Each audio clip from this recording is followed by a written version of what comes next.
सर्वप्रथम मी आयोजकांचं मनापासून इथे धन्यवाद देतो की त्यांनी हवामान या विषयावरती बोलण्याची मला इथे संधी दिली आहे, जे आपल्या सर्वांशी निगडीत आहे, जे आपल्याला सर्वांना त्रासदायक, क्लेशदायक, आनंददायक ठरू शकतं. अनेकांना त्याच्यातून स्फूर्ती मिळू शकते. अनेक लोक त्याच्यातून डिप्रेशनमध्येही जातात. अशा वेगवेगळ्या गोष्टीशी निगडीत असलेल्या हवामानावरती बोलण्याची संधी मयुरेशने दिली आहे. 2 दिवसापूर्वी अमितचा मला मेसेज होता, माझे मित्र अमित परांजपे. ते मला म्हणाले की मी येतोय लेक्चरला तुमच्या ऐकायला. मी म्हणालो ॲट युअर ओन रिस्क. महाराष्ट्रातील धोकेनंतर तुम्हाला जर का हा धोका पत्करायचा असेल तर तुम्ही येऊ शकता म्हणून. तर I appreciate that he took that challenge. So let us come to the talk today. Generally असं असतं की आकाश निरीक्षण करणारे, ज्याला आपण ॲस्ट्रोफिजिस्ट म्हणतो सर्वसाधारणतः, I don't know in which category you fall sir, आणि एक हवामान तज्ज्ञ हा फार मोठा शब्द आहे. हवामान अभ्यासक हे दोन एकमेकांचे शत्रू आहेत असं मी म्हणेन. कारण आम्हाला ढग हवा असतो आणि तुम्हाला ढग नको असतो. Am I right? अर्थात आता रेडिओ टेलिस्कोप्स आहेत, त्यामुळे बऱ्याचशा we can see through it. त्यामुळे कधी कधी आम्ही ढग नसताना पण मग पाऊस आहे असं म्हणतो. तर त्याप्रमाणे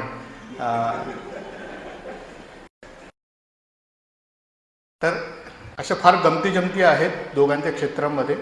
अत्यंत गूढ आणि गंभीर असा विषय सरांनी एवढ्या सुंदर आणि छान मराठी बचत, म्हणजे त्यांचं मराठी ऐकून मला असं वाटलं होतं की माझं मराठी खूप छान आहे अमित, पण आता मला त्याच्याबद्दल न्यूनगंड वाटायला लागला आहे की कदाचित मी मराठीतून बोलू का नको म्हणून हा एक प्रश्न होता. तर खूप छान सर, म्हणजे फार अत्यंत सोप्या शब्दामध्ये तुम्ही आमच्या मनामध्ये असणाऱ्या वेगवेगळ्या शंका, काही शंका निवळल्या, काही शंका निर्माणही झालेल्या आहेत कदाचित. Probably that is the objective of the any given talk, that some certain things will crop up and certain things will get the solution. So पुढचा जो आपला विषय तो हवामान विषयक आहे, महाराष्ट्राला हवामानविषयीचे धोके. मला असं वाटतं की हा विषय जर का आपल्यापैकी कोणालाही विचारतो, प्रत्येकजण उठून एक एक धोका नक्की सांगेल. नक्की, म्हणजे एवढी माहिती आपल्याला सर्वांना आहे की प्रत्येकाला जर का मी विचारलं तर इथे 40 लोक कदाचित असतील तर 40 लोक 40 धोके सांगू शकतील. एखाद दुसराच धोका रिपीट होण्याची शक्यता आहे. तर त्यामुळे एखाद्या माहीत असलेल्या विषयावरती बोलणं हे किती कठीण असतं हे कदाचित जो एक वक्ता म्हणून असतो त्यालाच माहीत असतं. So that he cannot full you. म्हणजे तुम्हाला काय म्हणतात त्याला, एखादी मॅन्युप्युलेटेड माहिती देणं फारच कठीण असतं जेव्हा लोकांना त्या विषयाबद्दलचं ज्ञान असतं. तर let me make one humble attempt here. तर सर्वसाधारणतः मान्सूनचे धोके, हवामानाचे धोके, त्याच्या अगोदर मी असं म्हटलं की 2023मध्ये मान्सून कसा आहे याच्याविषयी थोडीशी एक माहिती देऊया. तर 2023 मान्सून वर्ष ज्यावेळी सुरू झालं त्याचवेळी लोकांनी अल्निनो म्हणून काय म्हणतात, पावसाचा नुसता पाऊस येण्याच्या अगोदरच त्याचा बोजवारा वाजला असं म्हणतात. आणि तो खरोखरच आहे. म्हणजे अल्निनोचं जे प्रेडिक्शन आहे त्याचं स्किल आता खूप चांगलं आहे. आणि पण तरी पण बऱ्याच लोकांना प्रश्न पडला की हवामान विभागाने म्हटलं अल्निनो आहे, पण एवढ्या धमाक्यामध्ये पाऊस पडतोय, हवामान विभाग झोपतंय का? तर तसं काही नाही आहे. अल्निनो प्रशांत महासागरामध्ये अजूनही कार्यान्वित आहे. तो त्याचं काम करतोय, पण तो फक्त एकटाच क्लायमेट ड्रायव्हर नसल्या कारणाने अजून पण बरेचसे घटक आहेत ज्याच्याने आपल्या भारतातला मान्सून जो आहे तो प्रभावित ठरतो. नेमका त्याचा काही फायदा आपल्याला जुलै महिन्यामध्ये झाला. जून महिन्यामध्ये हवामान विभागाकडे कारण होतं की बिपरजॉय चक्रीवादळ अरबी समुद्रामध्ये आलं आहे आणि त्यामुळे रत्नागिरीला 10-11 तारखेला आलेला पाऊस नंतर जवळजवळ एक महिनाभर तरी काही 20 दिवस तो अडखळला. आणि ज्यावेळी बिपरजॉय चक्रीवादळ निघून गेलं आणि त्याच्याने गुजरात आणि राजस्थानमध्ये मुसळधार तर अतिमुसळधार अतिवृष्टी झाली असं मी म्हणेन. आणि त्याच्यानंतर 11 जून नंतर बऱ्याच लोकांचे फोन यायला लागले की राज्यामध्ये पाऊस कधी येणार आहे, अल्टरनेट क्रॉप्स घ्यायची गरज आहे का, कृषी विभाग, हवामान विभाग, महाराष्ट्र शासन बऱ्याच जणांना अशा प्रकारचे प्रश्न निर्माण होतात, व्हॉट फार्मर शुड डू. तर त्यामुळे सर्वसाधारणतः आम्ही असं म्हटलं होतं की सर्वसाधारण 23 तारखेच्या आसपास राज्यामध्ये पाऊस सुरू होणार. आणि पुणे जिल्ह्याचे पालकमंत्र्यांनी एक दिवशी संध्याकाळी मला फोन केला, मयुरेश मुसळीकर पाऊस पडणार आहे का. आणि त्याच्या अगोदर त्यांनी मला म्हटलं, गोडगोड उत्तर नका देऊ, काय असेल ते खरं सांगा म्हणून. म्हणजे त्यावेळी मला कळलं की कदाचित हाऊ पीपल यु नो ॲसेसिव्ह म्हणजे त्यांचा हवामानविषयीच्या लोकांबद्दलचा काय एक दृष्टिकोन असतो. आणि कदाचित त्याच्यासाठी मी स्वतःही जबाबदार असेल. बऱ्याचदा लोकांना सत्य सांगितलेलं आवडत नाही. It is not that we don't want to tell truth, but many times it is not taken in the right spirit. So that's why you have to give a slightly modified or moderate answer. तर मी त्यांना म्हणालो की ठीक आहे, तुम्ही सांगितलं ते पहिलं वाक्य, त्याच्यावरून सांगितलं की 23-24 तारखेला पाऊस नाही पडला तर मी हवामान विभाग सोडून जाईन म्हणून. ते म्हणून नको नको, तुम्ही नका सोडून जाऊ, पाऊस आला नाही तरी चालेल म्हणून. फॉर्च्युनेटली तशी परिस्थिती आली नाही, नाहीतर मी आज इथे नसतो. तर पाऊस सुरू झाला आणि मग त्याने जो काही रेकॉर्ड ब्रेक पाऊस केला, म्हणजे उदाहरण द्यायचं असेल तर काही दिवसापूर्वी तेलंगणामध्ये काही ठिकाणी 600 मिलीमीटरपेक्षा पाऊस जास्त पडला एका 24 तासामध्ये, मोर दॅन 600 मिलीमीटर. बरेचदा माझे काही मित्र म्हणतात, तुम्ही कधी कधी मिलीमीटर म्हणतात, कधी कधी सेंटीमीटर म्हणतात, कधी कधी इंचेस म्हणतात. तर तसं असतं ना, काही लोक खूप वजन जास्त असेल तर किलोग्रॅम आणि टन्समध्ये पण सांगू शकतात. तर हवामान विभागाची जी टाईम स्केल आहे ती सर्वसाधारणतः अर्धा तासापासून ते 1 दशक म्हणेन मी जास्तीत जास्त. नाव because the forecast is available, decadal forecast is also available. म्हणजे 10 वर्षांमध्ये हवामान कसं असेल अशा प्रकारचं फोरकास्ट पण अवेलेबल आहे. आणि पुढच्या 15 मिनिटात काय होणार हेही फोरकास्ट अवेलेबल विमानन सेवेसाठी वापरलं जातं, किंवा अर्ध्या तासामध्ये काय होणार आहे अशा प्रकारे. पण Wien you talk about the astronomical scale, जसं मगाशी सर म्हणाले, तर मला असं वाटतं की ते त्यांची स्केलच काही अब्ज वर्ष वगैरे असं सुरू होते. त्यामुळे ते म्हणाले की very humbly he said that they do studies for 15 to 20 years. मला असं वाटतं की त्याने फारच मॉडरेटपणे सांगितलेला तो शब्द आहे. कदाचित that may be really more than that. त्याच्यातून काहीतरी बाहेर येण्यासाठी त्याच्याकडे खूप वेळ बघण्याची गरज आहे. तर एकंदरच पाऊस जो सुरू झाला जून महिन्यामध्ये, त्याने बऱ्याच लोकांचं तोंडचं पाणी पळवलं असं मी म्हणेन. आणि the figures were in the June महाराष्ट्रामध्ये जवळजवळ 50% डेफिशियंट पाऊस होता. म्हणजे किंबहुना फक्त रत्नागिरीपर्यंत तो थोडासा आला, नंतर पाऊस गायब झाला.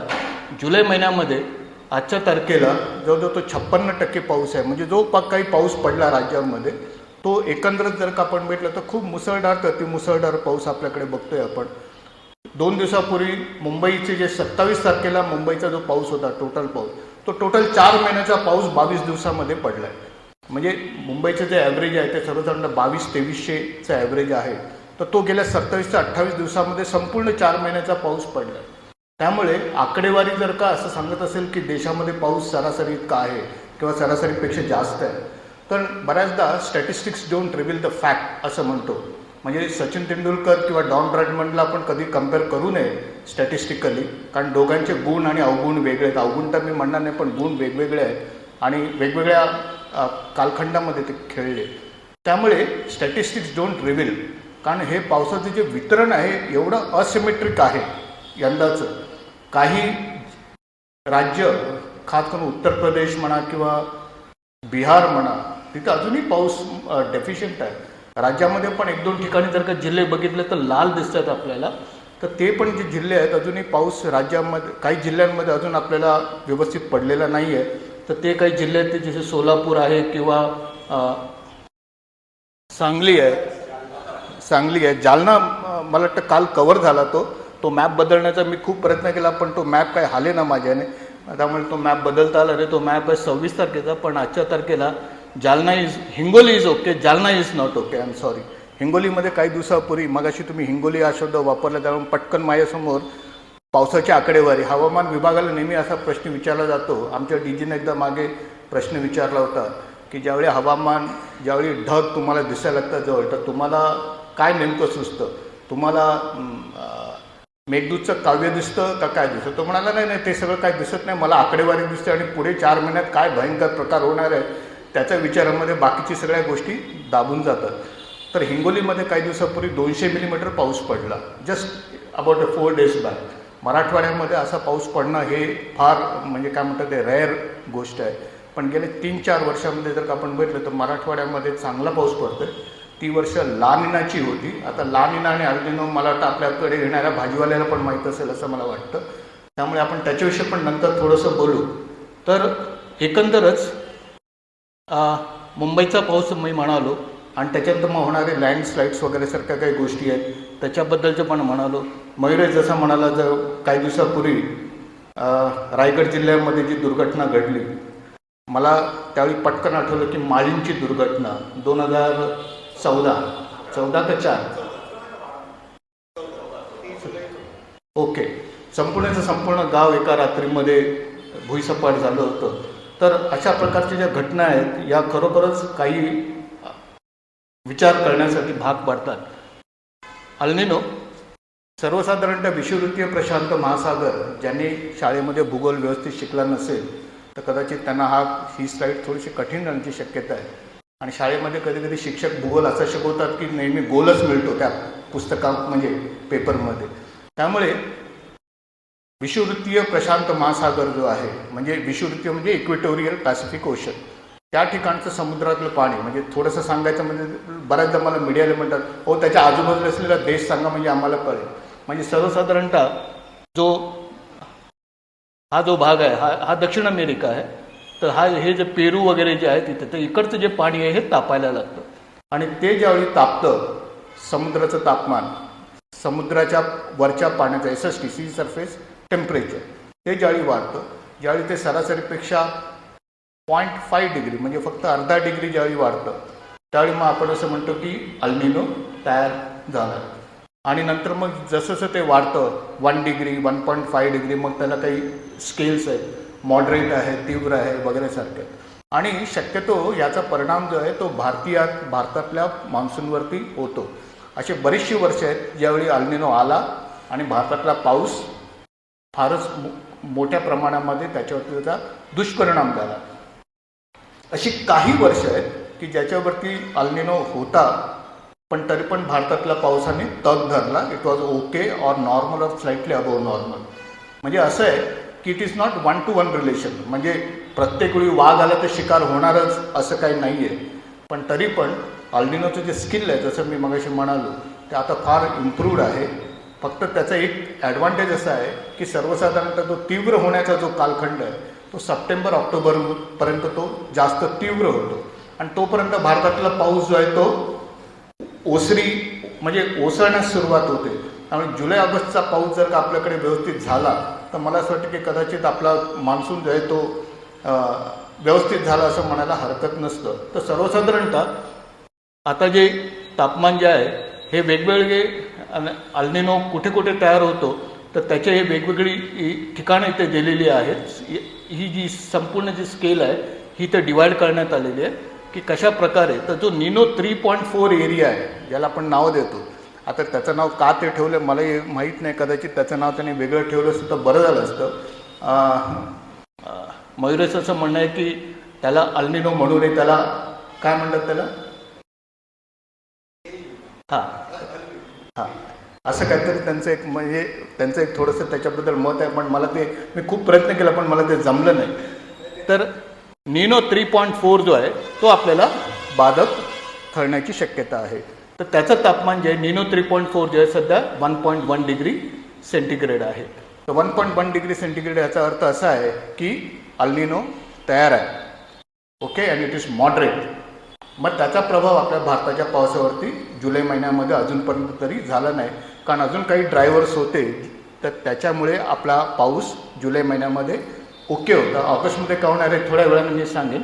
आणि अजून काही ड्रायव्हर्स आहेत जे आपल्याला मदत करतात, जसं इंडियन ओशन डायपोल, म्हणजे हिंद महासागरामध्ये पण एक सिस्टम असते की ज्याचा फायदा आपल्या पावसाला होऊ शकतो.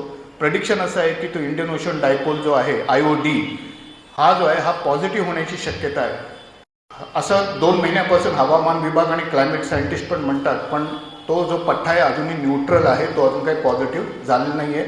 आणि येणाऱ्या काही दिवसांमध्ये तो पॉझिटिव्ह होण्याची चिन्ह पण फार स्ट्रॉंगली दिसत नाही आहे.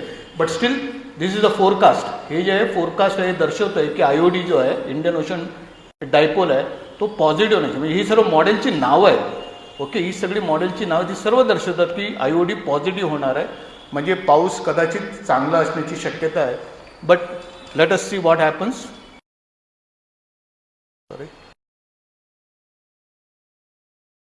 येस. तर आगामी दिवसासाठी पावसाचं जे पूर्वानुमान आहे हे बऱ्याचदा हवामान विभागातर्फे वेबसाईटवरती देणारं हे प्रकरण आहे, ज्याच्यामध्ये आम्ही जिल्हास्तरीय पूर्वानुमान देत असतो 5 दिवसासाठी, की पुढच्या 5 दिवसामध्ये कशा प्रकारे हवामान राहील. पावसाळ्यामध्ये आपण म्हणतो की काही ठिकाणी रेड अलर्ट, काही ठिकाणी येलो अलर्ट, काही ठिकाणी ऑरेंज अलर्ट वगैरे असतात. तर सध्या जर का तुम्ही बघितलं तर कुठेही रेड अलर्ट इथे दिसत नाही. हे 30 तारखेचं पूर्वानुमान आहे, 31चं आहे, हे 1 ऑगस्टचं आहे आणि हे 2 ऑगस्टचं आहे. तर सर्वसाधारण जर का तुम्ही बघितलं तर या ठिकाणी काही ठिकाणी मुसळधार पावसाची शक्यता आहे आणि या सर्व ठिकाणी थंडरस्टॉर्म्स एक्सपेक्टेड आहेत, म्हणजे मेघगर्जनेसह पाऊस. तशाच प्रकारे 31 तारखेला पण तशाच प्रकारचं पूर्वानुमान आहे. बऱ्याचदा लोक म्हणतात की पुण्यामध्ये रेड अलर्ट दिला आहे, पाऊस पडत नाही आहे. तर तो जो रेड अलर्ट आहे त्याच्या जो आम्ही शब्द लिहितो त्याच्यामध्ये आम्ही व्हेरी क्लिअरली मेन्शन करतो की it is for the Ghat areas. तो जो घाट एरिया आहे म्हणजे लवासा, लोणावळा, खंडाळा हा जो भाग आहे त्या ठिकाणी बऱ्याचदा अशा प्रकारे आकडेवारी फार मोठे मोठे आकडे आमच्याकडे येतात आणि काही निरीक्षणही आहेत आमच्याकडे त्यासाठी.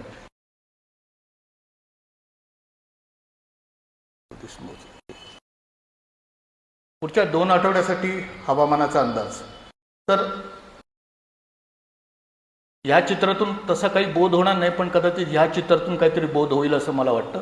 हा पहिला आठवड्याचा अंदाज आहे आणि त्याच्यानंतर हा दुसरा आठवड्याचा आहे. दुसरा आठवडा म्हणजे 4 तारीख ते 10 तारीख.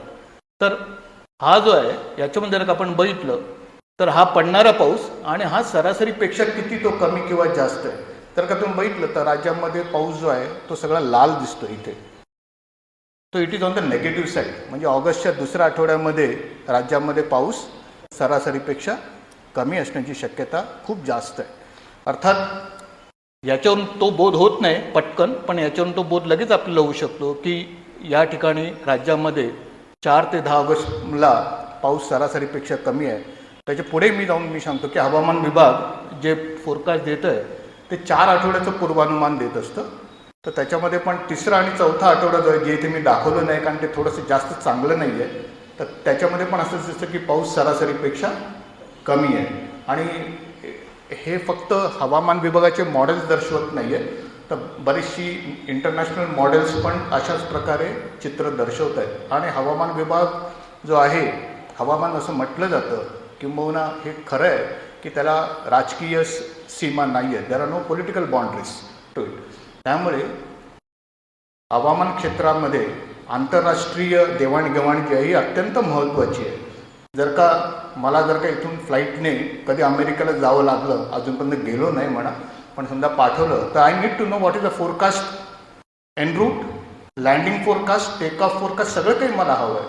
हे जर का फोरकास्ट जर का मला हवं असेल तर then I must know entire route forecast, I must know the landing forecast, I must know what is the take off forecast. ह्या सर्व गोष्टी करण्यासाठी ग्लोबल फोरकास्टची मला गरज आहे. त्यामुळे आंतरराष्ट्रीय हवामानाची देवाणघेवाण जी आहे ती अत्यंत महत्त्वाची आहे. निरीक्षण केंद्र ज्याच्यामध्ये हवामान विभाग निरीक्षण घेतो, समजा पुण्याच्या आपल्या शिवाजीनगरला जे निरीक्षण केंद्र आहे, मला असं वाटतं की जवळजवळ त्याचा 150 वर्षाचा इतिहास आहे. त्या ठिकाणी जे ऑब्झर्वेशन घेतलं जातं ते पुढच्या 10 मिनिटांमध्ये ते ग्लोबल टेलिकम्युनिकेशन नेटवर्कवरती जाणं अत्यंत महत्त्वाचं आहे. त्याच्यानंतर त्याची काही किंमत नाही, म्हणजे असं म्हणतात की इट इज व्हेरी पेरिशेबल, म्हणजे ते फार लवकर खराब होण्याची किंवा लवकर शिळं होण्याची शक्यता जास्त असते. ऑब्झर्वेशन घेतलं की ते खिशात ठेवता येत नाही, ते लगेच नेटवर्कमध्ये टाकावं लागतं so that it gets used for something else. ही वेगवेगळ्या प्रकारची निरीक्षण केंद्र आहेत जी दर्शवत आहेत. जसं मी म्हणालो की आपल्या राज्यामध्ये जवळजवळ 10 केंद्र अशी आहेत, 10 ऑब्झर्वेटरी अशा आहेत की जी मोर दॅन 100 इयर्स ओल्ड आहे. त्याच्यामध्ये पुणे आहे, मुंबई आहे, अशा प्रकारची आहे. आणि WHO ज्याला जागतिक हवामान संघटना आपण म्हणतो, तर त्याच्यामध्ये पण यांची नोंद असते की सेंटिनेल ऑब्झर्वेटरीज संपूर्ण जगामध्ये किती आहेत. तर त्याप्रमाणे आपल्याकडे राज्यामध्ये, देशामध्ये असे खूप ऑब्झर्वेटरीज आहेत जे मोर दॅन 100 इयर्स ओल्ड आहे. 100 इयर्स ओल्ड कळण्यासाठी एक म्हण आहे मराठीमध्ये की बाप दाखवण्यात श्राद्ध कर. तर WMOला तो डेटा 100 वर्षाचा डेटा त्यांना द्यावा लागतो.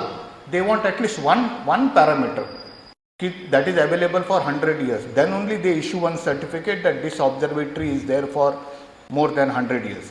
So there are observatories. आपल्याकडे अशी निरीक्षण केंद्र देशामध्ये आहेत जे 200-250 वर्षापेक्षाही जुनी आहेत. चेन्नई म्हणा, कलकत्ता म्हणा, ही ऑब्झर्वेटरीज आहेत, अत्यंत जुन्या ऑब्झर्वेटरीज आहेत. बऱ्याचदा लोकांना पडलेला प्रश्न, खास म्हणून पुणेकर पण म्हणत असतात की राज्यामध्ये रडार नाही आहेत, पुण्यामध्ये रडार नाही आहेत. तर एकंदरच आपल्याकडे किती रडार आहेत ते दाखवण्यासाठी मी ते प्रयत्न केलेला आहे. तर आपल्याकडे सध्या मुंबईमध्ये सी बँड रडार आहे. खूप सर्कल दिसतात. ते सर्कलचा अर्थ असा आहे की ते कुठपर्यंत बघू शकतं. तर मुंबई, गोवा, हैदराबाद, नागपूर, भोपाळ, वेरावली म्हणजे अंधेरी मुंबईमधलं, सोलापूर, रत्नागिरी आणि औरंगाबाद या सर्व ठिकाणी काही ठिकाणी अजून रडार लागायचे आहेत. औरंगाबाद, रत्नागिरी या ठिकाणी रडार लागायचे. बाकीच्या सर्व ठिकाणी जे ती रडार ऑलरेडी कार्यरत आहे. अर्थात तुम्ही म्हणाल की गोव्याचं रडार महाराष्ट्राला का उपयोगाचं, तर तसं काही नाही आहे. गोव्याचं radar can see up to 500 kilometre.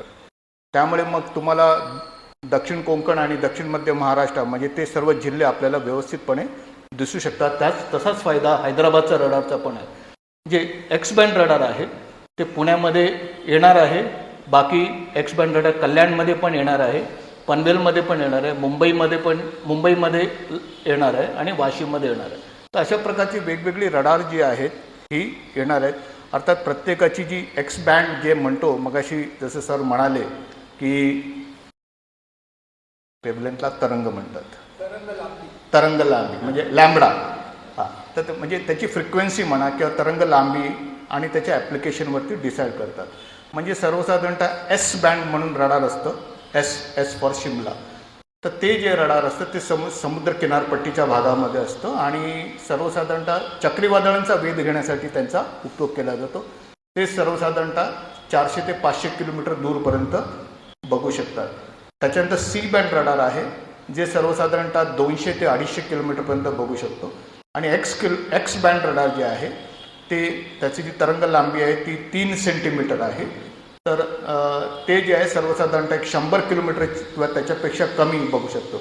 अर्थात प्रत्येकाचं ॲप्लिकेशन वेगवेगळं आहे आणि त्याच्यामागे फिजिक्स जे आहे ते अत्यंत महत्त्वाचं आहे. तर एकंदरच संपूर्ण महाराष्ट्र याच्यामध्ये कव्हर होताना आपल्याला दिसतोय. जे एक्स बँड रडार पुण्यामध्ये येणार आहे, मी म्हटलं की आज इथं पुणेकर भरपूर असतील तर त्यामुळे त्यांना आपण ही थोडीशी माहिती देऊया. तर अंडर द अर्बन मेट्रोलॉजी म्हणजे आमच्याकडे शहरी हवामान प्रणाली ती जी आहे आमच्याकडे एक स्कीम आहे आणि त्याच्यामध्ये IMDने आता डिसाईड केलं की पुण्यामध्ये पण एक एक्स बँड रडार लावायचा आहे. तर या रडारचा उपयोग काय? तर या रडारचा उपयोग आहे की जे नावकास्ट देतो आम्ही, नावकास्ट म्हणजे पुढच्या 3 ते 4 तासामध्ये काय होणार आहे. अर्थात फोरकास्ट चालू राहणारच आहे, त्याच्याबद्दल काही वाद नाही आहे. नावकास्टची जी ॲक्युरेसी आहे ती सर्वसाधारणतः 85 to 90% आहे, जे आम्ही म्हणतो की पुढच्या 3 ते 4 तासात का होणार. म्हणजे it is really very good forecast for immediate planning और इमिजिएट टेकिंग द डिसिजन. त्यामुळे तशा प्रकारचं फोरकास्ट जे आहे ते अजून चांगलं इम्प्रूव्ह होणार आणि घाट एरियाजमध्ये खास करून त्याचा उपयोग आपल्याला जास्त होणार. गायडन्ससाठी PMC, PCMC, डिझास्टर मॅनेजमेंट सर्व लोकांना त्याचा उपयोग होणार. त्याच्यावर it will be also useful for Pune airport also. म्हणजे पुणे एअरपोर्टवरती सध्या अशा प्रकारची सिस्टम नाही आहे. म्हणजे पुणे एअरपोर्ट म्हणजे जो सध्याचा जो एअरपोर्ट आहे त्याच्याबद्दल मी म्हणतो. दुसरा एअरपोर्ट मला माहीत नाही, तोपर्यंत कदाचित अजून एक नवीन रडार येईल. तर अशा प्रकारचे जे एअरपोर्टवरती लागणारी जी सुविधा आहे त्याच्यामध्ये रडारची गरज असते. आणि इन ॲडिशन जे ऑलरेडी रडार जे सिस्टम ऑलरेडी कार्यरत आहेत त्याच्यासाठी पण त्याचा उपयोग होणार. शेवटचं एक लाईन मी लिहिले, मी म्हटलं की इथे कोणी दिलदार लोक असतील तर त्यांनी मला मदत करावी. तर IMD is looking for some suitable site, की एखाद्या उंच ठिकाणी जर का जागा मिळत असेल तर नक्कीच तशा प्रकारची आम्ही पण शोधतो आहे. म्हणजे हे वर संशोधनपेक्षा हे फार कठीण काम आहे असं मी म्हणेन, ऑनेस्टली स्पीकिंग. कारण रडार चालवण्यासाठी काही गोष्टींची गरज असते. फक्त जागा लागत नाही आहे, तर तिथे 24 तास माणसं ठेवावी लागतात, त्याला 3 फेज सप्लाय लागतो, त्याच्यानंतर तिथे ऑप्टिकल फायबर नाही लागते आणि मग तिथे मोबाईल नेटवर्क वगैरे या सर्व गोष्टी असणं, या सर्व गोष्टीची गरज आहे. आणि मोटरेबल रोड असणं गरजेचं आहे, म्हणजे मेंटेनन्ससाठी वगैरे सारख्या गोष्टी. तर ह्या सर्व गोष्टी बघून एखादी उंच जागा जर का मयुरेशने मला दिली तर मी असं म्हणेन की आजचा माझा संवाद जो आहे तो पोचला. तर आपण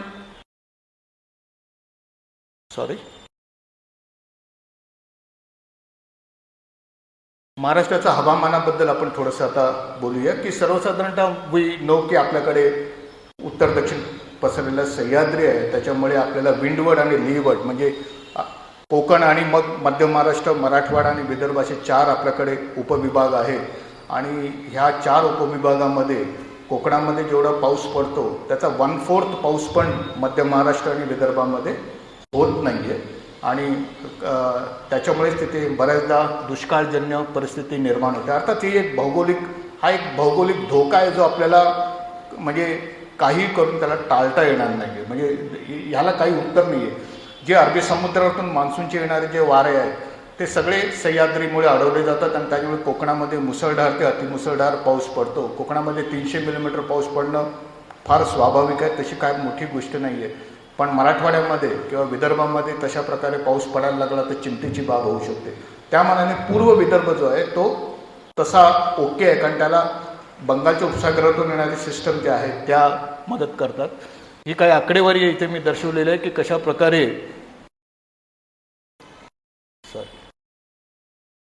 प्रकारे कोकणातला पाऊस आणि बाकीच्या ठिकाणचा पाऊस आपल्याला दिसतो नाही. जर सरासरी आकडे आहेत असं मी म्हणेन. अजून एक धोका राज्याला नेहमी असतो की येणारा पाऊस आणि जाणाऱ्या पावसाच्या तारखा. 2 वर्षापूर्वीच ह्या तारखा आम्ही रिवाईज केल्यात. जवळजवळ 50-60 वर्षाचा डेटा आम्ही परत एकदा एकत्र केला आणि बघितलं की येणारा पाऊस आणि जाणाऱ्या पावसाच्या तारखांमध्ये काही परिवर्तन दिसतं का, काही चेंजेस दिसते. तर सर्वसाधारणतः जो येणारा पाऊस आहे ज्याला आपण ऑनसेट म्हणतो त्याच्यामध्ये काही विशेष फरक दिसला नाही. पण एक आहे की त्याचा जो राजस्थानमध्ये शेवटी पोचण्याचा जो वेळ आहे तो थोडासा लवकर पोचतो आहे आणि ज्यावेळी त्याचा परतण्याचा जो प्रवास आहे तो उशिरा होतो आहे. आणि खास करून मध्य भारतामध्ये त्याचा प्रवास अजून लांबला असं दिसतं आहे. म्हणजे एकंदर कसं होतं आहे की भारतामध्ये मान्सूनचं जे आगमन लवकर आणि परतणारा उशिरा, म्हणजे नको असलेला पाहुणा कधी कधी म्हणजे सप्टेंबरमध्ये लोकांचे मला फोन लागतात, सर हा कधी जाणार आहे. जे लोक विचारतात जूनच्या सुरुवातीला हा कधी येणार आहे, हां तो कहते हैं ना कि बरसात खत्म होने के बाद छाता भी जो है वो बोझ लगने लगता है. इज इट समथिंग लाईक हे मानवी स्वभाव आहे, त्याला काही वेगळं काही सांगायची गरज नाही आहे. पण ह्या तारखांमुळे आपल्याला कळतं की पावसाचे जे दिवस आहेत आपल्याकडे वाढलेले आहेत. सप्टेंबर नंतर ऑक्टोबरमध्ये पाऊस राज्यामध्ये आपल्याला बऱ्याचदा दिसतो. कधी कधी तो नोव्हेंबरमध्ये सुद्धा पण कधी कधी डोकावलेली तारखा आहेत आपल्याकडे. तर मी त्याला धोका म्हणू का काय म्हणू, आव्हान म्हणू, कारण त्याच्याने खरीप आणि रब्बी पिकांचा जो प्लॅनिंग असतो ते शेतकऱ्यांसाठी इट बिकम्स ए टार्गेट. काय आहे की ज्यावेळी पिकं कापणीला आलेली असतात त्यावेळी जर का खूप मोठा पाऊस पडला सप्टेंबर नंतर किंवा ऑक्टोबरमध्ये तर त्यांचं नुकसान फार मोठ्या प्रमाणात होतं. त्यामुळे पाऊस जरी लांबला आणि त्याचा फायदा रब्बी पिकांना होणार असेल, खरीप आणि रब्बी म्हणजे जून ते सप्टेंबरमध्ये जी आपण पिकं घेतो त्याला आपण खरीप पिकं म्हणतो आणि त्याच्यानंतरचा जो सीझन असतो तो रब्बी पिकांचा असतो. हे मला हवामान विभागामध्ये आल्यानंतर कळलं. तर एकंदरच राज्यातला पाऊस गेल्या 100 वर्षातला पाऊस हा इथे मी दाखवण्याचा प्रयत्न केलेला आहे. तर याच्यामध्ये काही स्तंभ वर काही स्तंभ खाली दिसत आहेत. जे वर स्तंभ आहेत ते असे दर्शवत आहेत की पाऊस सरासरीपेक्षा जास्त होता आणि खाली जे स्तंभ आहेत ते असे दर्शवतात की पाऊस सरासरीपेक्षा कमी होता. तर जर का तुम्ही बघितलं तर वर आणि खालचे स्तंभ सर्वसाधारणतः संख्येने कम्पॅरेबल आहे. याचा अर्थ असा आहे की राज्यातला जो पाऊस आहे ह्याच्यामध्ये अनसर्टन्टी पुष्कळ आहे. म्हणजे गेल्या 100 वर्षामध्ये जर का आपण बघितलं तशी बरीचशी वर्षे ज्याच्यामध्ये पाऊस सरासरीपेक्षा पुष्कळ कमी होता. तर हे आकडे इथे दाखवण्याचा प्रयत्न केला आहे आणि काही ठिकाणी परिस्थिती फार बिकट आहे. तर ही जी आहे सर्वसाधारण 1985, 87, 89मध्ये सतत 3-4 वर्ष पाऊस सरासरीपेक्षा कमी होता. तर अशा प्रकारे ज्यावेळी परिस्थिती नसते त्यावेळी it creates a sort of drought related issues, ज्याला आपण दुष्काळ म्हणतो, मेट्रोलॉजिकल. आणि ही काय आकडेवारी मी ते दाखवण्याचा प्रयत्न केला. ही स्लाईडचा आय विल रिक्वेस्ट मयुरेश ह्या सर्व स्लाइड्स तुम्ही आपल्या जे ते बसलेले आहेत सगळे आपले मित्र त्यांना शेअर केले तर कदाचित त्यांना बघता येईल. तर मराठवाडा आणि विदर्भातील पावसाची आकडेवारी.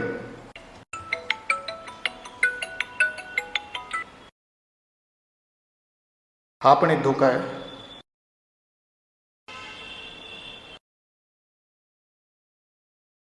सॉरी,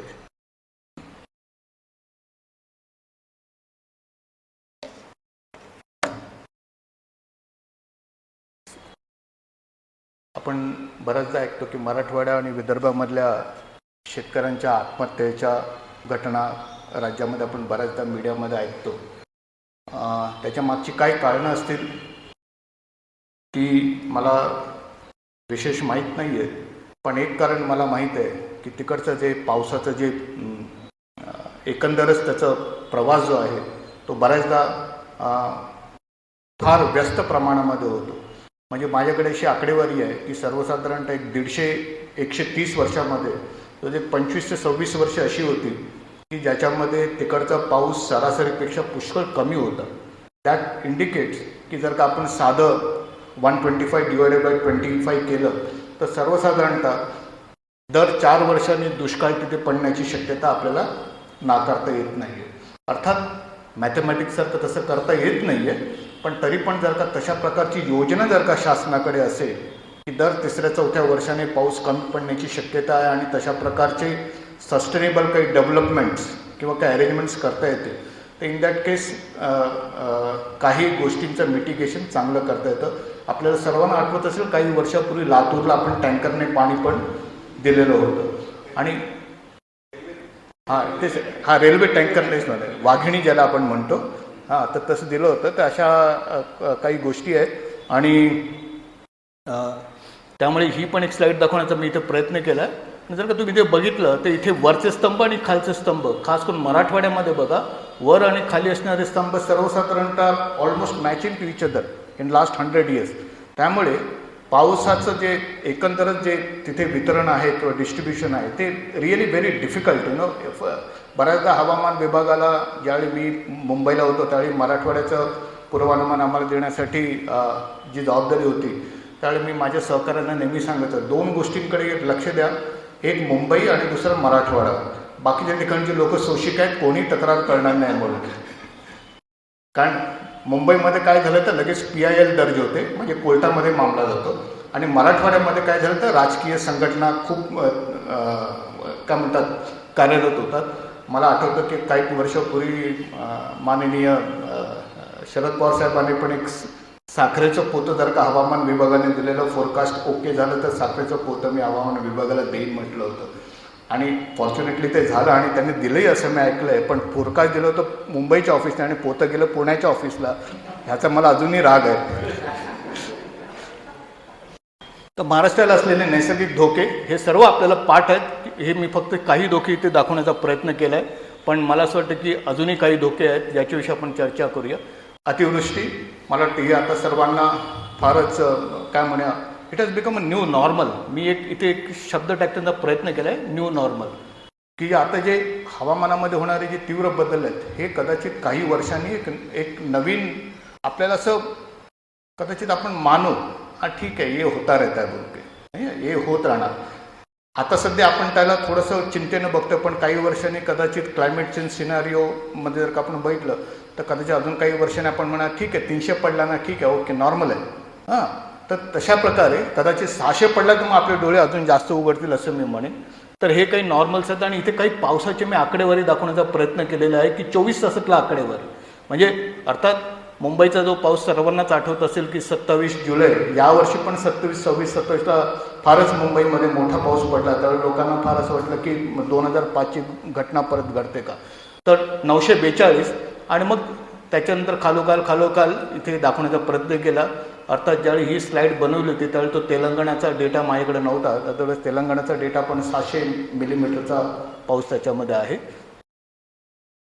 2021-22मध्ये कशा प्रकारे मुसळधार पाऊस पडला, तर हे चित्र आपल्याला सर्वांना माहीत आहे की सर्वसाधारणतः कोकणामध्ये लाल जे डॉट दिसतात ते म्हणजे अतिवृष्टी, ज्याला आपण एक्स्ट्रीमली हेवी रेनफॉल म्हणतो. तर ते सर्व लाल ठिपके दिसतात आणि सर्वसाधारणतः बाकीच्या ठिकाणी आपल्याला ऑरेंज किंवा हेवी टू व्हेरी हेवी सारखे पावसाचे ठिपके आपल्याला दिसतील. अतिवृष्टीमुळे होणारे जे धोके आहेत ज्याला आपण म्हणतो multi hazard due to the extreme आहे, तर त्याच्यामध्ये आपण बघतो की लँडस्लाईड आहे, Malin mudslide 2014, yes now it is clear 2014, आणि मग इरोशन आहे, लँड इरोशन आहे, क्रॉप डॅमेज आहे, फ्लॅश फ्लड आहे, प्रॉपर्टी डॅमेज आहेत. अशा वेगवेगळ्या प्रकारची ज्या मल्टी हॅझार्ड आहे, म्हणजे फक्त पाऊस पडतो त्याच्याने काय काय होऊ शकतं ह्या काही गोष्टी ते दाखवण्याचा प्रयत्न केला आहे. पूर्वी होतं अर्ली वॉर्निंग सिस्टम, आता एक नवीन सिस्टम आले multi hazard early warning system. तर तशा प्रकारची सिस्टम हवामान विभागाने पण डेव्हलप केलेली आहे. ग्लोबल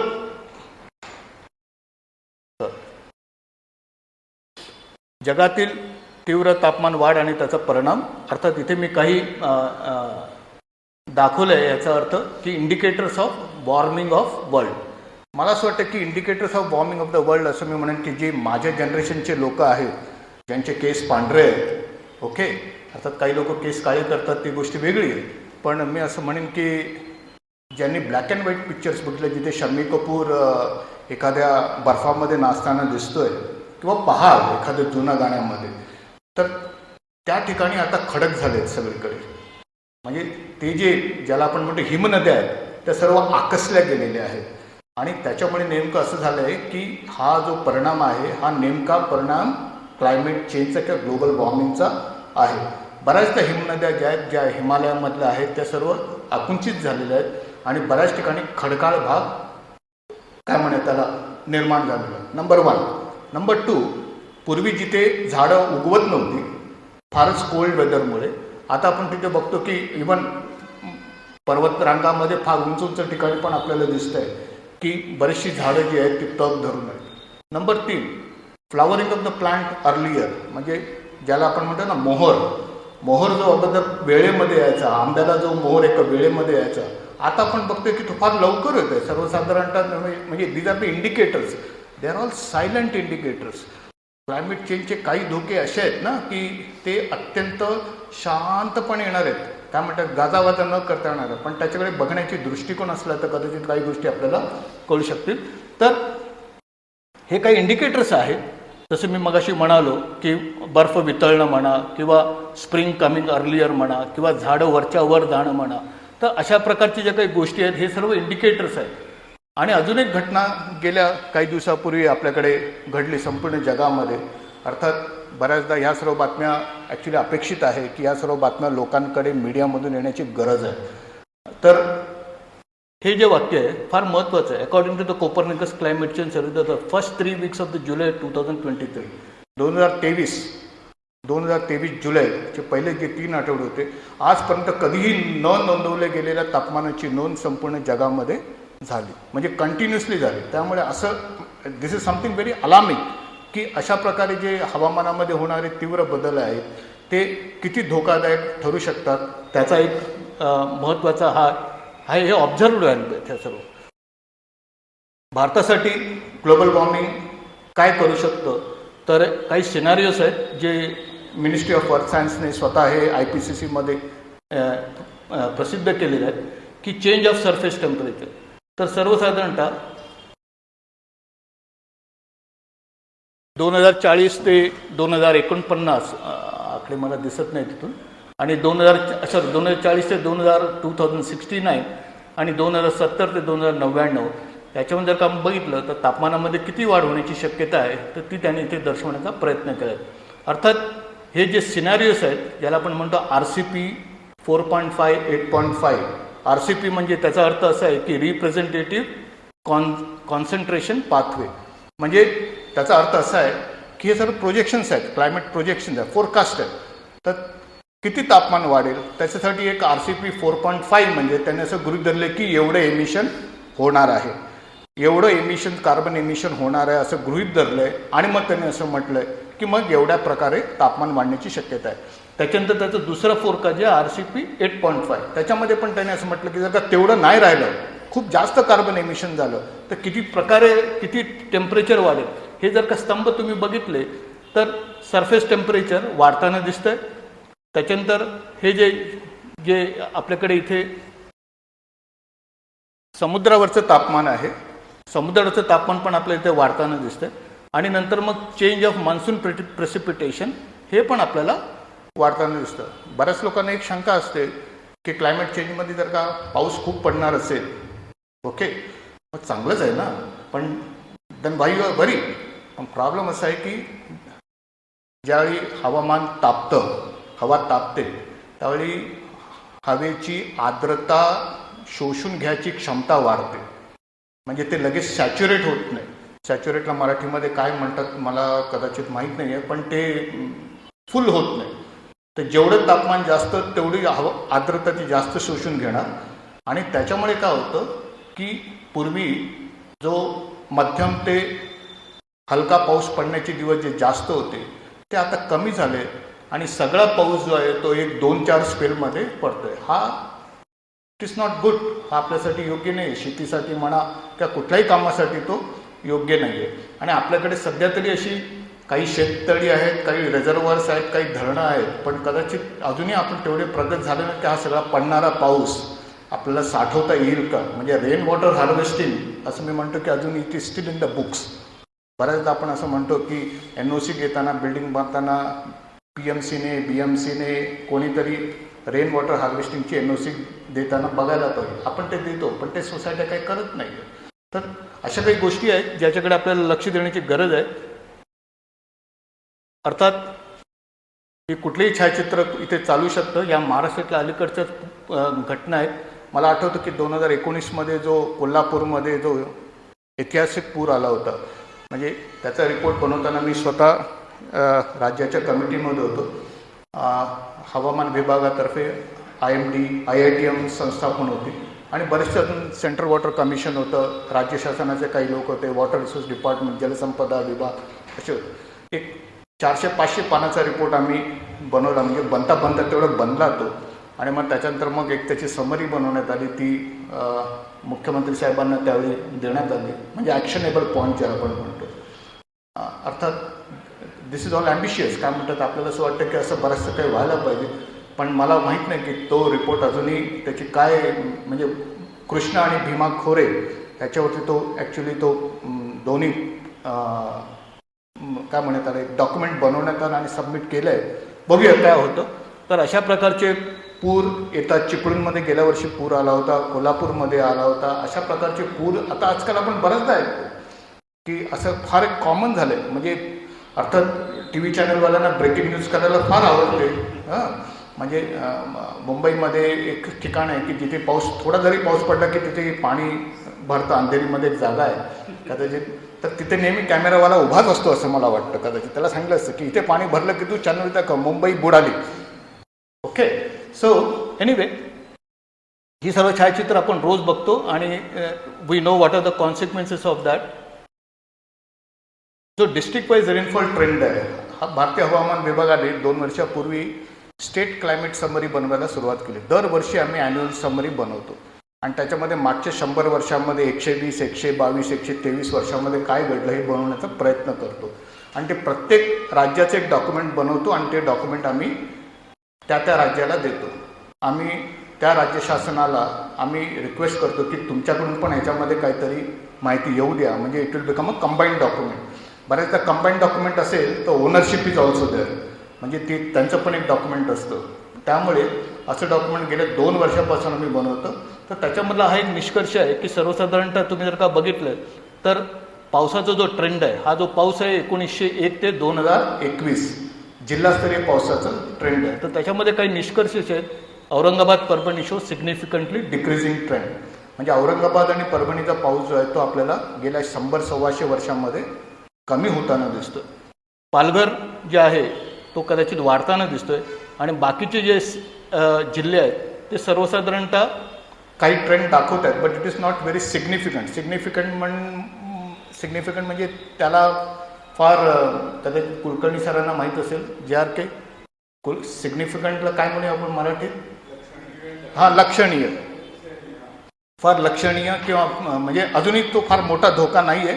पण जर का आपण बघितलं तर बऱ्याच ठिकाणी हे जे ट्रेंड्स आहेत हे सर्व नेगेटिव्ह ट्रेंड्स आहेत. हे सर्व ट्रेंड निगेटिव्ह आहे. It is not a very good sign. त्याच्यानंतर थंडरस्टॉर्म आणि लाईटनिंगच्या ज्या आपल्याकडे इव्हेंट्स आहेत त्याच्याकडे पण हवामान विभागाकडे संपूर्ण जिल्हास्तरीय माहिती आहे. त्याच्यामध्ये जर 50 ते 60 वर्षाची माहिती आम्ही गोळा केली आणि प्रत्येक हवामानातले तीव्र बदल म्हणजे थंडरस्टॉर्म असेल, सायक्लोन असेल, हीट वेव्ह असेल, कोल्ड वेव्ह असेल, तर त्या जिल्ह्याला त्याचा त्रास किती होऊ शकतो त्याचे एक इंडेक्स आम्ही कॅल्क्युलेट केलेत आणि this is available on our website. हे आपल्याला डाउनलोड करून बघता येईल. तर हा एक इव्हेंट आहे जो आम्ही थंडरस्टॉर्म म्हणतो, ज्याला थंडरस्टॉर्म अँड लाईटिंग म्हणतो. तर त्या प्रकारे आपल्याला इथे दाखवण्याचा प्रयत्न केला आहे. ही फक्त तोंड ओळख आहे असं मी म्हणेन. ज्यावेळी आपण ग्लोबल वॉर्मिंगचे संभाव्य परिणाम म्हणतो तर मला असं वाटतं की हे चित्र आपण बऱ्याच ठिकाणी बघितलं आहे की जे टेम्परेचर आहे ते सतत वाढत चाललेलं आहे आणि बऱ्याचशा गोष्टी ज्या आहेत तिथे म्हणजे मी तर काही ठिकाणी असं ऐकलं काही दिवसापूर्वी मीडियामध्ये आले की पाण्यासाठी मारामारी झाली आणि 1-2 जणांचे जीव पण गेले म्हणून. तर मला असं वाटतं की कदाचित ही एक नाटकातली दुसरी किंवा तिसरी घंटा असेल असं मला वाटतं. We need to be very careful about it. हा एक राज्याचा तापमानाचा एक आलेख मी ते आणण्याचा प्रयत्न केला आहे. कदाचित ह्याच्यामध्ये काही गोष्टी ना लपलेल्या आहेत. काय गोष्टी लपलेल्या आहेत तर हे जे आहे हे टी मॅक्स आहे म्हणजे कमाल तापमान, हे किमान तापमान आणि हे सरासरी तापमान. जर का आपण बघितलं की किमान तापमानाकडे थोडंसं आपण लक्ष देऊया तर किमान तापमान या सर्व भागामध्ये सरासरीपेक्षा जास्त आहे. या सर्व भागामध्ये सरासरीपेक्षा जास्त आहे आणि इव्हन ह्या सर्व भागामध्ये पण सरासरीपेक्षा जास्त आहे. पण इथल्या ह्या भागामध्ये त्या मानाने ते जास्त आहे. याचा अर्थ असा आहे की बऱ्याचदा उन्हाळ्याच्या दिवसामध्ये दिवसा जरी तापमान जास्त असलं आणि रात्री जर का ते कमी असलं then your body can relax is it. पण रात्री पण तशाच प्रकारे चढीचं तापमान असेल तर मग कदाचित आपल्याला त्याचा त्रास होऊ शकतो. Next day you are not ready for the work. त्यामुळे physically it can disturb your routines. त्यामुळे बऱ्याचदा असं आपण म्हणतो की जे हीट वेव्ज आहेत किंवा जे वाढतं तापमान आहे त्याचे धोके कोणाला आहेत तर त्याचे धोके मला असं वाटतं की लहान मुलांना आहेत, जे गर्भवती स्त्रिया आहेत त्यांना आहेत, जे व्हेरी सिनियर सिटीजन आहेत त्यांना आहेत. मग त्याच्यानंतर असं म्हटलं की बाकीच्या लोकांना नाही आहेत का? नाही, बाकीच्या लोकांना पण आहेत. त्यांच्या कामाच्या प्रोफेशनवरती ते डिपेंड आहे. जर का तुम्ही फील्ड वर्कमध्ये काम करणार असाल, इंडस्ट्रीमध्ये काम करणार असाल तर मग त्याचा धोका तुम्हाला आहे. जर का तुम्ही एखाद्या अशा ठिकाणी राहत आहे जिथे काही व्हेंटिलेशन नाही आहे म्हणजे बऱ्याचदा मी माझ्या सहकार्यांना म्हणत असतो की इमॅजिन की एखादी बाई पत्र्याच्या घरामध्ये राहते आणि ती तिथे त्यामुळे त्याला लाकडं पेटून चूल पेटवते आणि she is cooking for the family. बाहेर टेम्परेचर कदाचित 37 असेल, मला वाटतं की त्या पत्र्याच्या खोलीमध्ये ते 45पेक्षा जास्त असण्याची शक्यता नाकारता येत नाही. Is it not. तर अशा प्रकारची जे काही एक्सपोजरवरती डिपेंडंट आहेत बऱ्याचदा आपल्याला असं वाटतं की हवामान विभागाने हीट वेव्ह अलर्ट दिला नाही का नाही दिला, पण असं नाही आहे. बऱ्याचदा हीट वेव्हनेच माणसं मरतात असं नाही आहे. तर त्याचा एक्सपोजर किती होता नंबर 1, तुम्ही किती वेळ बाहेर आहात त्याच्यावरती अवलंबून आहे. नंबर 2, तुम्ही काय खाल्लं, तुमच्या शरीरामध्ये पाण्याचं प्रमाण किती आहे आणि तुमचा एकंदरच बॉडीचा रेझिलन्स किती आहे, या सर्व गोष्टींवरती ह्याचे परिणाम अवलंबून असतात. ज्यावेळी नवी मुंबईमध्ये ती घटना घडली त्यावेळी बऱ्याच पत्रकारांनी मला असं म्हटलं काय साहेब तुम्ही बोललाच नाही असं वगैरे. आम्ही म्हटलं खरंच त्या दिवशी हीट वेव्ह तसं काही नव्हतं, पण एवढी मोठी गर्दी असेल तर naturally it becomes one urban heat island ज्याला आपण म्हणतो. अचानक त्या जागेचं तापमान जे ते वाढायला लागतं. तर अशा प्रकारच्या काही गोष्टींकडे प्लॅनिंग करताना फार बघण्याची गरज आहे. ते उष्णतेच्या लाटेबद्दल मी म्हणालो तर त्याचं निरीक्षण करताना हवामान विभागाकडे स्टँडर्ड SOP आहे. SOP ज्याला म्हणतो म्हणजे अतिशय व्यवस्थितपणे मांडणी केलेली शास्त्रीय पद्धत आमच्याकडे आहे. वेगवेगळ्या प्रकारचा फोरकास्ट आहे. 24 hours, 48 hours, 3 hours forecast is available. तर अशा प्रकारची निरीक्षण प्रणाली हे आमच्या वेबसाईटवरती आहे आणि हे आपल्याला बघता पण येतं आणि तशा प्रकारचे इशारे आपल्याला देता येतात. सॉरी, अजून एक नवीन धोका खास करून अरबी समुद्राच्या किनारपट्टीच्या भागामध्ये आपल्याला असं वाटत होतं की अरबी समुद्र फार छान आहे, शांत आहे. असं होत नाही आहे. गेल्या काही वर्षांमध्ये जर का आपण बघितलं तर बरीचशी चक्रीवादळं अरबी समुद्रामध्ये निर्माण होताना दिसत आहेत आणि ती निर्माण झालीच नाही आहे, तर बरीचशी चक्रीवादळं आपल्याला भेटायलाही येत आहेत किंवा फार जवळून जात आहेत. म्हणजे रिसेंटली जे चक्रीवादळ होतं, म्हणजे ताऊत्के चक्रीवादळ मला आठवतं, जे निसर्गाच्या नंतर होतं, ते मुंबईच्या अत्यंत जवळपणे गेलं होतं. हे काही हा जो पिरियड आहे हा 2011 ते 2018चा पिरियड आहे. तर सर्व जे सिस्टम आहेत ते सर्व ओमानकडे गेले आहेत. आणि इथे जर का बघितलं तर गेल्या 2-3 वर्षामध्ये बरीचशी चक्रीवादळं सर्वसाधारणतः इथे जे साऊथ ईस्ट अरेबियन सी म्हणतो त्याला आपण, म्हणजे लक्षद्वीप आयलंडच्या मध्ये, तर त्याला आमच्यामध्ये जसं मृग नक्षत्रामध्ये पण एक जागा आहे जिथे मला वाटतं की ताऱ्यांचे इट्स अ प्लेस वेअर दी ताऱ्यांचा जन्म होतो. तर तशा प्रकारे मला असं वाटतं की मी कॉलेजमध्ये असताना मुंबई युनिव्हर्सिटी एक कोर्स करत होतं आकाश निरीक्षणाचा. तर तो कोर्स मी अटेंड केला होता. त्यावेळी मला हे शर्मिष्ठा, कॅसिओपिया, तर त्यावेळी मी कॅसिओपिया म्हणायचं नाही, कॅसिओपिया असं म्हणायचं. तर ह्या सर्व गोष्टी तुमच्या लेक्चरत असताना मला आठवत होत्या. माझे मागचे दिवस आठवले. आकाश निरीक्षणाला आम्ही वांगणीच्या ठिकाणी गेलो होतो, म्हणजे it is outskirt of the city, आणि खूप मजा आली आणि खूप काही बघता आलं, खूप काही गोष्टी समजल्या. त्याच्यानंतर मग मी अंटार्क्टिकाला ज्यावेळी गेलो त्यावेळी मी चार्ट घेऊन गेलो होतो. पण इथे दिसणारा आकाश आणि तिथे दिसणारा आकाश काय म्हणतात त्याला, इट्स ऑल 100% डाऊट. त्यामुळे त्याचा काही फायदा झाला नाही. पण इट वॉज रिअली समथिंग, काय म्हणतात, अत्यंत गूढ आहे असं मी म्हणेन त्याला. ही जी चक्रीवादळ आहेत ही आता बरीचशी आता आपल्याकडे यायला लागलेत. आणि हा एक रिसेंट पेपर आहे जो IITचे जे आमचे कलिग्ज आहेत, देशपांडे आहेत, मेधा आहेत, ह्या सर्वांनी केलं की जर 50% जास्त चक्रीवादळ गेल्या काही वर्षामध्ये अरबी समुद्रामध्ये तयार होताना दिसत आहे. आता याचा धोका काय? अशी चक्रीवादळं बंगालच्या उपसागरामध्ये पण होतात, पण बंगालच्या उपसागरामध्ये लोक मॅच्युअर्ड आहेत. मॅच्युअर्ड म्हणण्यापेक्षा त्यांना सवय झाली आहे. चक्रीवादळ इथं म्हटलं की त्यांच्याकडे त्यांची एक भरलेली बॅग असते, ओके, ती खुंटीला टांगलेली असते. ती बॅग घेतात, कुठलाही आवाज न करता ते जातात. त्यांच्याकडे जे सायक्लॉन शेल्टर्स आहेत तिथे जातात. त्यांना माहिती आहे आपल्या 8 दिवसात इथे राहायचं आहे, काही तक्रार करायची नाही. अशा प्रकारची मनस्थिती अजून आपल्याकडे पश्चिम किनारपट्टीवरती आहे का? तो उत्तर नाही आहे. तशा प्रकारचे जे एक ॲडमिनिस्ट्रेशन हवं आहे ते आहे का? तर कदाचित तसं नाही आहे. कारण ज्यावेळी मी मुंबईला होतो, ज्यावेळी निसर्ग चक्रीवादळ ज्यावेळी तिथे रायगडला स्ट्राईक करत होतो, त्यावेळी ते क्रायसिस मॅनेजमेंटच्या मीटिंग्स मी भरपूर अटेंड करत होतो. ॲट दॅट टाईम मला कळलं की बऱ्याच जिल्हाधिकाऱ्यांना बऱ्याचशा गोष्टींची माहिती नाही आहे. त्यामुळे कदाचित आता आपल्याला अशा प्रकारची ॲडव्होकेसी किंवा अशा प्रकारची रिसोर्स मॅनेजमेंट आपल्याला तयार करावं लागेल, किंवा तिकडच्या लोकांना काही दिवस इकडे आणावं लागेल किंवा असं काहीतरी करावं लागेल. So what I mean to say, काही जुने धोके आहेत आणि काही नवीन धोके तयार होत आहेत.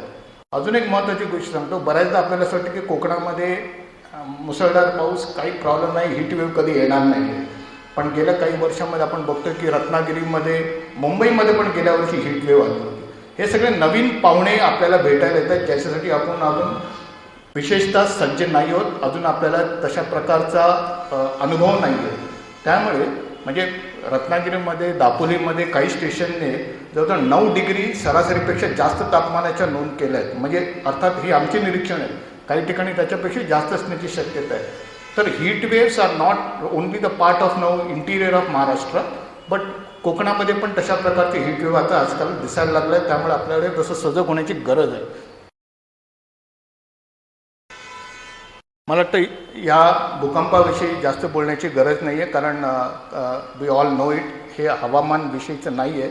पण तरी पण मी असं म्हटलं, कारण मिनिस्टर ऑफ अर्थ सायन्समध्ये भूकंपशास्त्र पण एक विभाग आहे, ज्याला आपण नॅशनल सेंटर फॉर सिस्मॉलॉजी म्हणतो. आणि वी नो दॅट आपल्याकडे एकच भाग आहे जो सातारा जिल्ह्यातला काही भाग आहे, जो कोयना धरणाच्या आसपासचा भाग आहे, जो कॅटेगरी झोन 4मध्ये येतो.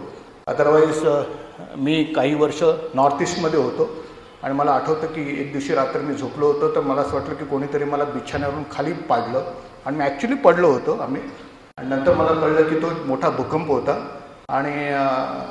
आणि मग मी बाकीच्या लोकांना सगळं म्हटलं, तर नाही हे तर कॉमन आहे भाई, म्हणजे कुछ नाही होता, डोंट वरी अबाउट. अर्थात तिकडची घरं, तिकडचा जो रेझिलियन्स आहे, त्या सर्व गोष्टी तशा प्रकारच्या आहेत. तिथे मल्टी स्टोरी अलाउड नाही आहे.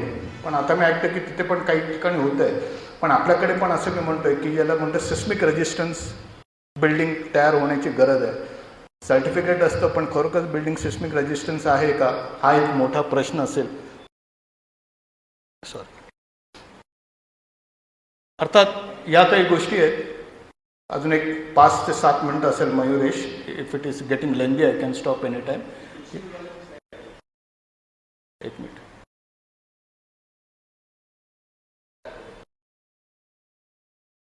हे ओके. तर हां सॉरी. तर हा जो ही जी एक स्लाइड आहे इट इज इंडेक्स म्हणजे ते दर्शवते की स्टँडर्डाइज प्रेसिपिटेशन इंडेक्स किती आहे. तर ते इट इज म्हणजे तिकडच्या शेतीसाठी जो प्रेसिपिटेशन इंडेक्स आहे तो आम्ही कॅल्क्युलेट करतो की SPI ज्याला आपण म्हणतो, ॲग्रिकल्चरसाठी हा कॅल्क्युलेट केला जातो. अर्थात आता तुम्ही इथे म्हणाल की पुणे लाल दिसतं याचा अर्थ काय. बऱ्याचदा लोकांना जिथे आपण राहतो त्याच्याविषयी जास्त उत्सुकता असते, स्वाभाविक आहे. त्याचा अर्थ असा आहे की इट इज इंडिकेटिंग सॉरी मागे झालं पाहिजे. ओके. तर हे जे इंडिकेट करतं आहे याचा अर्थ असा आहे की याच्याबरोबर आमच्याकडे जे एक व्हलनरेबिलिटी ॲटलस आहे जो आमच्या वेबसाईटवरती आहे. इट इज इंडिकेटिंग की मॉडरेट दुष्काळ, मेट्रोलॉजिकल दुष्काळ पडण्याची पुण्यामध्ये शक्यता खूप जास्त आहे. मॉडरेट.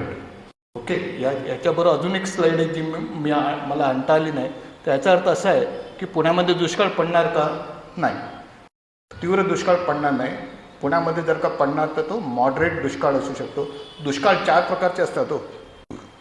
म्हणजे एक आहे मेट्रोलॉजिकल म्हणजे पावसावरती जो अवलंबून आहे. दुसरा आहे तो ॲग्रिकल्चर ड्रॉट. तिसरा एक आहे तो सोशो इकॉनॉमिक ड्रॉट. आणि चौथा मला वाटतं कुलकर्णी साहेब हायड्रोवाला. अर्थात सोशो इकॉनॉमिक ड्रॉट आजकाल होत नाही कारण आता आपल्याकडे रेल्वे आणि दळणवळण एवढं चांगलं आलं की दुष्काळ पडलं तर लोक एका ठिकाणून दुसऱ्या ठिकाणी जातात. पण बऱ्याचदा दुष्काळ पडल्याने बऱ्याच जणांच्या शेतीचं किंवा जे काही नुकसान होतं, काही शेतकरी माझ्याशी बोलतात कधी कधी आणि काही गोष्टी फार तीव्र आहेत ज्याच्या आपल्याला पुणे आणि मुंबईतल्या लोकांना माहिती नसतं. शिक्षण लोकांचं, शाळेतल्या मुलांचं शिक्षण सुटून जातं. होणारं लग्न पुढच्या महिन्यात होणारं लग्न ह्या महिन्यात कॅन्सल होऊन जातं. अशा फार वेगवेगळ्या प्रकारच्या फार तीव्र घटना ज्या हृदयाला अतिशय पेनफुल असतील अशा गोष्टी शेतकऱ्यांच्या आयुष्यामध्ये घडतात. काही चित्रपटही त्याच्यावरती आहेत जे खरोखरच त्या लाईनीमध्ये आहेत. तर दुष्काळ जो आहे तो बऱ्याच जणांना लोकांना आवडतो हेही मी सांगतो. आणि दुष्काळामध्ये निधी भरपूर येतो आणि मग तो निधीचा वापर कसा करावा याच्याविषयी आपण नंतर कधीतरी बोलूया.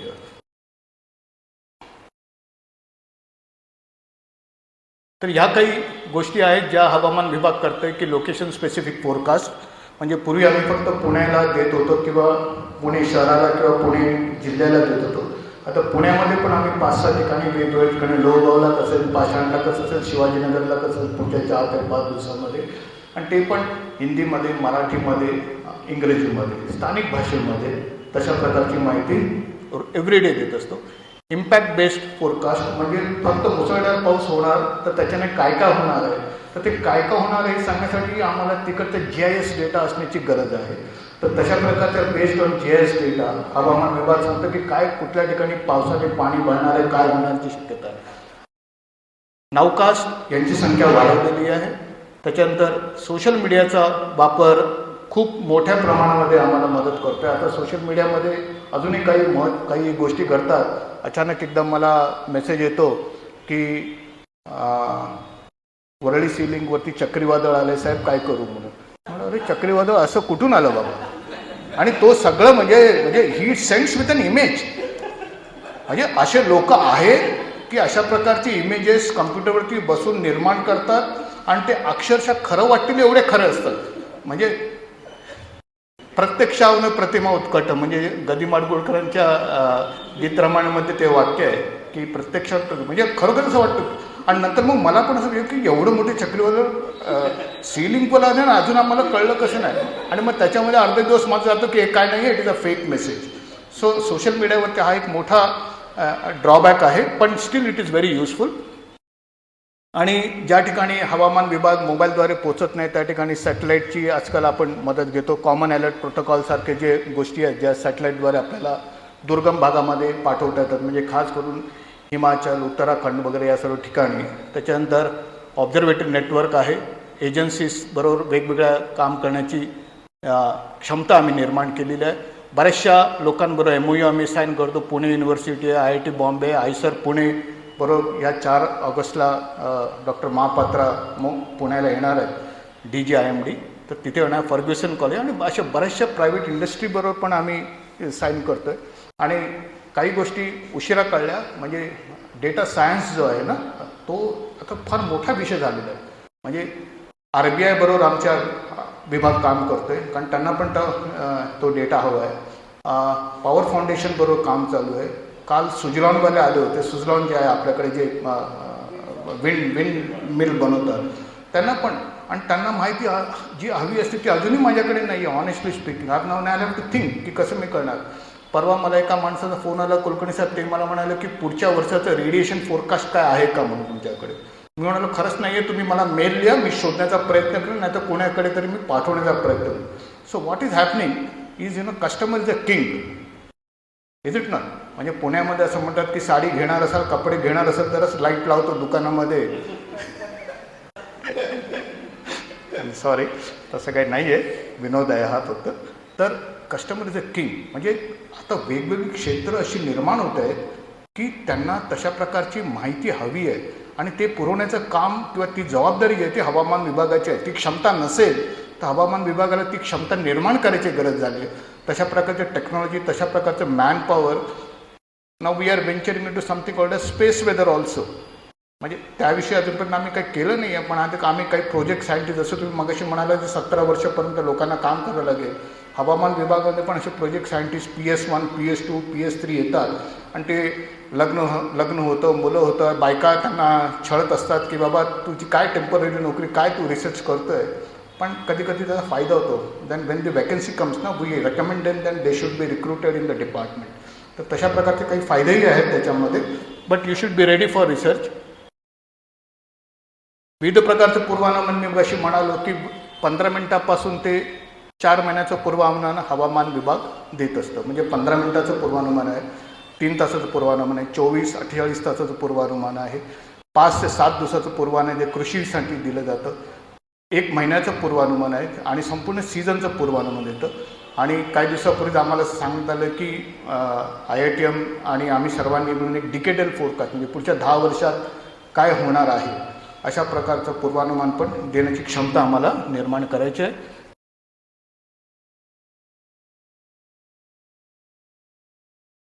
या काही स्कीम्स आहेत ज्याच्यामध्ये अर्थात याविषयी मी बोललो आहे की कशा प्रकारे इम्पॅक्ट बेस्ड फोरकास्ट दिला जातो. याविषयी मी जर का प्रश्न आले तर एक गोष्ट मला इथे सांगायची वाटतं की कदाचित संपूर्ण देशामध्ये महाराष्ट्र राज्य एक असं राज्य आहे की जिथे 3 हवामान विभागाची मोठी केंद्र आहेत. मला असं वाटतं कुठल्याही राज्यामध्ये अशा प्रकारचे मयुरेश फॅसिलिटी नाही आहे की म्हणजे कुलाब्याला संपूर्ण पश्चिम विभागाचं, पुण्याला देशातलं 2ऱ्या नंबरचं, आणि नागपूरला जे सेंट्रल इंडिया मध्य भारताचं आहे, एवढं करूनसुद्धा बऱ्याचदा मला असं वाटतं, खंत आहे माझ्या मनामध्ये की still I am not able to reach to the last mile effectively. म्हणून ही स्लाईड मी दाखवण्याचा प्रयत्न केला. ह्या काही माझ्या सबमिशन्स आहेत. तर जो स्टेट ॲक्शन प्लॅन आहे तो सर्वजण फार उत्सुकतेने बनवतो, म्हणजे पण नंतर त्याचं काय होतं आहे मला कळलं नाही की तर त्याचं एक रिव्ह्यू जो आहे तो हर 6 महिन्याने होणं फार गरजेचं आहे, आणि त्याच्या प्रायोरिटीज ठरवणं फार गरजेचं आहे. त्याच्यानंतर जसं मी म्हणालो की short and long term climate policies असण्याची गरज आहे. महाराष्ट्र क्लायमेट फोरम असण्याची गरज आहे. मागच्या लेक्चरमध्ये मी ऐकत होतो की मांडेसाहेब स्वतः त्यांनी हा विषय मांडला होता की राज्यामध्ये सायन्स अँड टेक्नॉलॉजी मिनिस्ट्री असण्याची गरज आहे. कदाचित हे खरोखरच या सर्व गोष्टींची गरज आहे. आणि अर्थात या बाकीच्या ज्या काही गोष्टी आहेत त्या इथे मी वाचत नाही आहे. शेवटच्या 2 गोष्टी मी वाचेन. Courses related to the meteorology the school and colleges ह्या असण्याची गरज आहे. म्हणजे भूगोल हा विषय भूगोल न राहता त्याला थोडेसे हवामान विषयीचे काही 3-4 चॅप्टर्स असणे गरज आहे आणि ते शिकवणारे जे टीचर्स आहेत शिक्षक आहेत त्यांना हवामान विभागामध्ये ट्रेनिंग द्यायची पण गरज आहे. नाही तर मग ते कसं होतं की एखादा विषय फारच काय म्हणतात त्याला वरचे वर शिकवण्यात येतो. आणि शेवटचा मुद्दा अतिशय महत्त्वाचा आहे, हवामान विभागामध्ये काय यावं, हवामान विभागाचा अभ्यास हवामानशास्त्राचा अभ्यास का करावा. Finally at the end of the day you need something to eat ना, इज इट नॉट. जर का ह्या हवामानशास्त्रामध्ये जर का तुम्ही जसं आपल्याकडे केरळमध्ये आहे, आंध्रामध्ये आहे, कोसॅट आहे, आंध्रामध्ये एक ॲटमॉस्फेरिक सायन्समध्ये शिकवणारे युनिव्हर्सिटीज आहेत, they provide job opportunities also. राज्यामध्ये पण अशा प्रकारचे ऑपॉर्च्युनिटीज जॉब ऑपॉर्च्युनिटीज असण्याची गरज आहे असं मी म्हणेन. मला वाटतं time to clean the glasses. Taarak Mehta Ka Ooltah चश्मा आप लोग अगर देखते होगे, मैं रोज देखता हूँ वो. तो anyway so we need to change the glasses. Means आपला बघायचा जो दृष्टिकोन आहे तो कदाचित फार लवकर बदलण्याची गरज आहे. अर्थात बऱ्याच लोकांनी तो बदललाही असेल. आणि हे छायाचित्र मला फार आवडतं की या तो see on the backdrop of you see the Saturn rings आणि एक आपली पृथ्वी जी आहे ती एक ठिपका आहे. ओके, सो आमचं आपलं सगळ्यांचं जे अस्तित्व आहे हाऊ इनसिग्निफिकंट इट इज प्रोबॅबली. सरांनी मगाशी म्हणालं की ज्यावेळी आपण विश्वाचा ज्यावेळी आपण म्हणतो की the galaxies and all that, when we talk about it, probably our presence, our earth, it becomes not even a dot, not even a particle. So even on that earth also we have so many issues to tackle, and that's why probably आपल्याला सर्वांना एकत्र येऊन काम करायची गरज आहे. पूर्वी असं वाटायचं की हवामान विभाग म्हणजे फक्त तो एकटा विभाग नाही आहे. हवामान विभागाला सर्व विभागांची गरज आहे. त्याच्यामध्ये इवन मीडिया पण plays a very important role, student play important role, academics play important role, and all industries play important role. मला वाटतं ही शेवटची स्लाईड आहे माझी. आणि हे काही दिवसापूर्वीच 2 दिवसापूर्वीच हे वाक्य मी वाचत होतो, the era of global warming has ended. म्हणजे हे पहिलं वाक्य फार छान आहे, air of global warming is ended. म्हणजे आपल्याला असं वाटतं की ग्लोबल वॉर्मिंग जे होतं ते संपलं आहे म्हणून. दुसरं वाक्य वाचा, the air of global boiling has arrived. And who is telling this? It is been said by UN secretary general. हे मी किंवा अजून कोण म्हणत नाही, हे 2 दिवसापूर्वीच आलेलं त्यांचं वाक्य. It is something very serious. कदाचित ही शेवटची स्लाईड आहे माझी.